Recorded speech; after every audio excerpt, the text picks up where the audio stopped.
qui va vraiment les aider à simplement récupérer un cadavre pour pouvoir l'enterrer et essayer de faire son deuil. Et essayer de croire encore un minimum dans les institutions de ce pays. Voilà.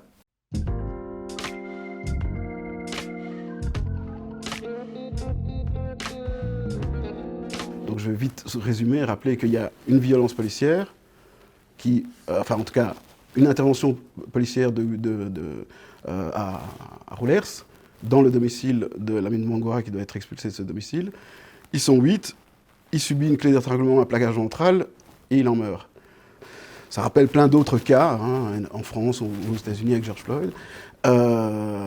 Mais, en plus, ce qui s'ajoute, c'est effectivement que depuis jusqu'à aujourd'hui, la famille Mangora n'a pas pu récupérer le corps de Lamine, le cadavre de Lamine. Qui est toujours à la morgue. Qui est toujours dans une morgue bruxelloise, ici à Bruxelles. Est-ce que c'est possible que ce ne soit pas médiatisé? Et est-ce que c'est possible voilà, pour une morgue de garder, enfin voilà, qu'un corps soit gardé à la morgue pendant 3 ans?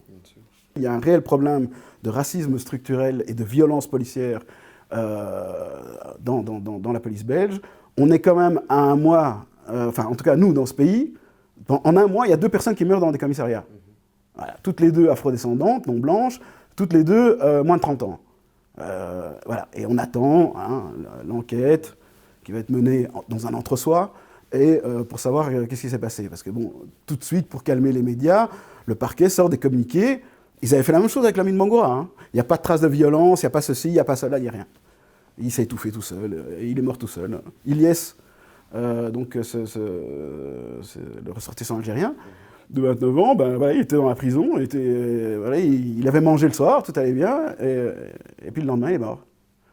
Il y a du sang qui coule de son oreille, il est mort. On peut avoir les images vidéo? Non. On peut en savoir plus? Non. L'enquête est menée, silence, circuler, il n'y a rien à voir. Moi, je ne suis pas pour le fait de mettre sous pression les enquêtes judiciaires, mais je voudrais que le citoyen ait la garantie qu'il y a une vraie enquête judiciaire qui se mène. Il ne peut pas en avoir la garantie pour l'instant. Avec tout ce qui s'est passé, avec tous ces morts, non, entre les mains de la police. J'interpelle, en tant que journaliste, j'interpelle les pouvoirs publics, les politiques, qui ne peuvent pas détourner les yeux de ce genre de choses. La police insulte et frappe ces personnes, des quartiers paupérisés comme Anderlecht, Molenbeek. Je veux dire, enfin, c'est hallucinant qu'on doive encore dire cette réalité, qui est une réalité qui dure depuis...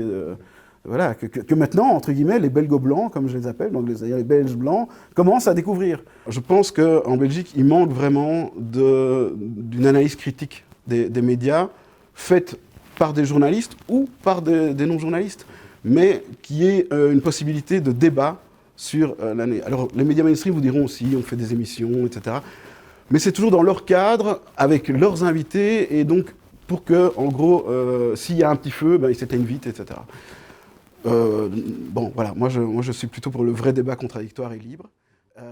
Et pour moi, ce qu'on a fait, enfin voilà, cette vidéo, Lamine Mangora, le George Floyd belge, s'inscrit en partie. Il y a une